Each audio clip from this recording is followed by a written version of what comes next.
Okay, so fantasy fans, if you're here, you probably devoured The Way of Kings, right? And now you're staring at Words of Radiance wondering, is it worth it? Is it as good? Better? Oh, it's not just as good, it's phenomenal. Like, holy shit, amazing. All right, so we're hearing a resounding yes. But let's unpack that for our listener, you especially. If you love The Way of Kings, this deep dive is for you. We'll break it down compared to other epics you might love.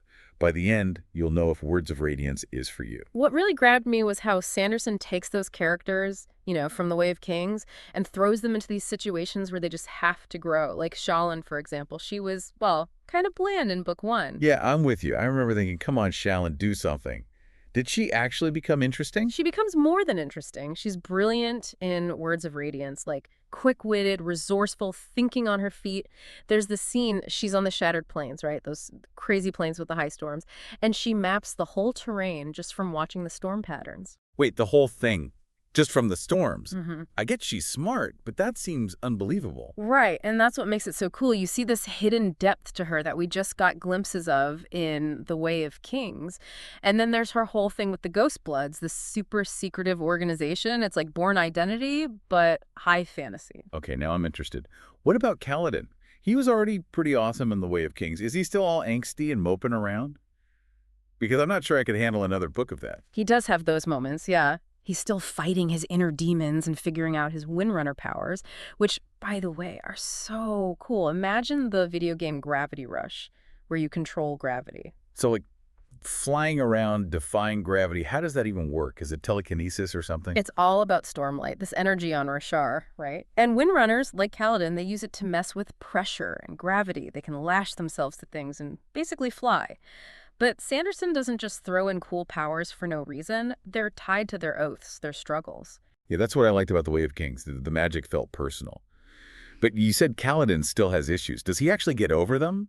Or is it just more of the same? He's got a long way to go, but we see him growing in Words of Radiance. And it's not just inner stuff. There are these epic action scenes that show how much he's changed as a warrior. Like, remember Seth? The assassin with the shard blades? Yeah, those crazy, powerful swords, right? Well, Kaladin goes up against him with just a spear. Sanderson calls the scene Honor is Dead, and it lives up to the name. A spear? Against shard blades? That's like bringing a knife to a gunfight.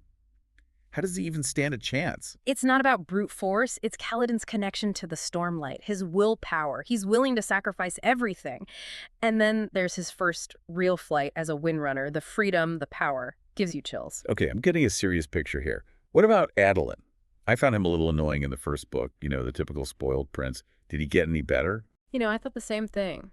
But Sanderson does something really interesting with him in Words of Radiance. He goes beyond that spoiled prince act, shows us what kind of man he could be. I'm skeptical, but go on. What did he do? There's this part where Kaladin is wrongly imprisoned, and instead of just letting it happen, Adolin goes to prison with him. Well, wait, what? He chooses prison. That's not very spoiled prince of him. Right. It's a powerful moment. It shows his sense of justice, his loyalty to Kaladin. He's willing to challenge the way things are. And then there's this incredible duel. 4 shard bearers against him, but he fights back with this fire that even his enemies respect. 4-on-1. That sounds more like a suicide mission than a duel. Is he some kind of prodigy with the shard blade? He's skilled, yeah. But it's more than that. It's his courage, standing up for what he believes in, even when he's totally outnumbered. And it's a testament to Sanderson that he makes you root for a character who, at first, seems so unlikable. Okay, I have to admit, you're making Words of Radiance sound pretty hard to resist. But before we get too carried away, let's talk about the world itself. Did Sanderson give us more of Roshar, or are we stuck in the same places? Oh, he goes all out. We get to explore Yurthru, this incredible floating city. It's even more mind-blowing than it sounds.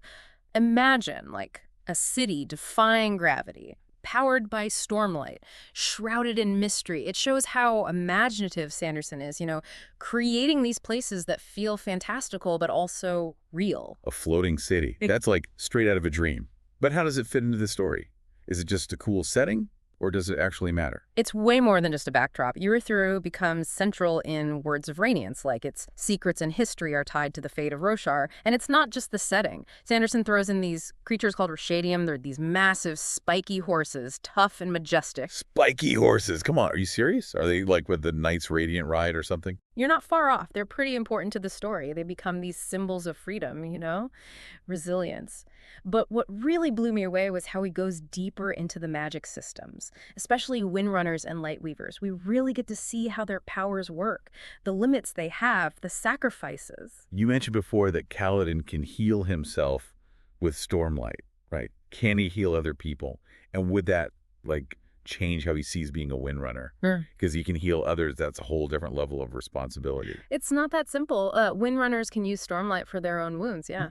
But using it on others, that's, super difficult, and it comes at a price. It's a real dilemma for Kaladin in this book. So it's not a magic fix-it-all power. That makes it way more interesting for sure. What about Shallan's Lightweaving? I remember it being mostly illusions and disguises in the Way of Kings. Does it get more complex? Oh, way more complex. Shallan starts, unlocking the real potential of Lightweaving. It goes beyond just visuals. It's manipulating the actual fabric of light. She bends it to her will, creates these crazy, powerful effects. Remember how she could change her appearance in the Way of Kings? Yeah, like a magic disguise. Pretty handy for a spy. Well, in Words of Radiance, she takes it up a notch. She creates whole scenes, messes with people's perception of reality, even alters time in a small area. It's super versatile. She becomes even more formidable. Wait, altering time. Is this still fantasy or are we going sci-fi here? That's the thing about Sanderson. He takes these fantastical ideas and grounds them in the magic system. It's mind-bending, but it always makes sense within the rules of his world. And it's not just about the flashy powers. He shows how Lightweaving affects Shallan mentally and emotionally, makes her face her own demons. So there's a cost to the power. It's not all fun and games. You said earlier that Words of Radiance is more plot-driven and fast-paced than The Way of Kings, right? Does that mean he skips on character development just to have more action? Because, honestly, the characters are what made The Way of Kings so good for me. It's not about skipping. It's more like evolving. The Way of Kings set everything up, right? We met the characters, got their backstories. Words of Radiance takes that and puts them in situations where they have to make tough choices, face their fears. So the action comes from the characters, not the other way around. Exactly. We see Shallan's thirst for knowledge leading her down this risky path. Kaladin's struggle with leadership, with responsibility. It puts him at odds with the people he's trying to protect. And Dalinar, while he's trying to unite Alethkar against the Desolation, he faces opposition from his own people. Okay, let's talk about Dalinar for a second. In The Way of Kings, he was this, powerful warrior haunted by his past, trying to be better. What's his deal in Words of Radiance? Dalinar's front and center in this book. His journey is epic. We see him fighting not just, enemies, but his own demons, too. He's trying to unite a broken kingdom and prepare them for a war that could wipe everything out. But how does he even convince all these kingdoms to work together? Yeah. I mean, there's no immediate threat, right? Yeah. The Desolation is this ancient prophecy, almost like a myth. Why should they listen to him? That's the thing, right? He has to make these kings and queens believe it's real, that the old ways won't save them, that their only chance is to unite. So it's like political thriller meets epic fantasy? Does he pull it off? Sanderson's known for these huge battles, world-changing stuff.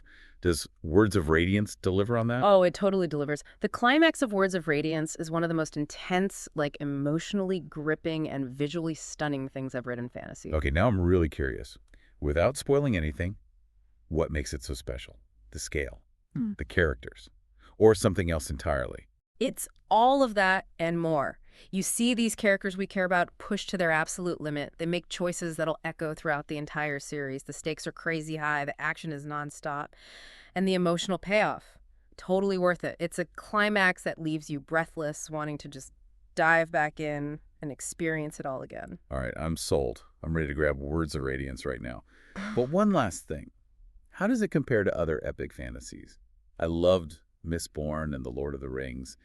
I'm always looking for something with that same sense of wonder, that epic scope. Words of Radiance is definitely in that league. Mistborn, it has this meticulously crafted magic system that unfolds slowly, and the characters are flawed, but capable of incredible growth. Okay, but what about the world building? Does it compare to Middle-earth in The Lord of the Rings? That vastness, the depth. Yeah. That's a big part of what makes epic fantasy so captivating for me. Roshar, Sanderson's world, is just as rich and complex as anything Tolkien created. It has its own history, cultures, religions, even its own ecology. So it's not just some generic fantasy world.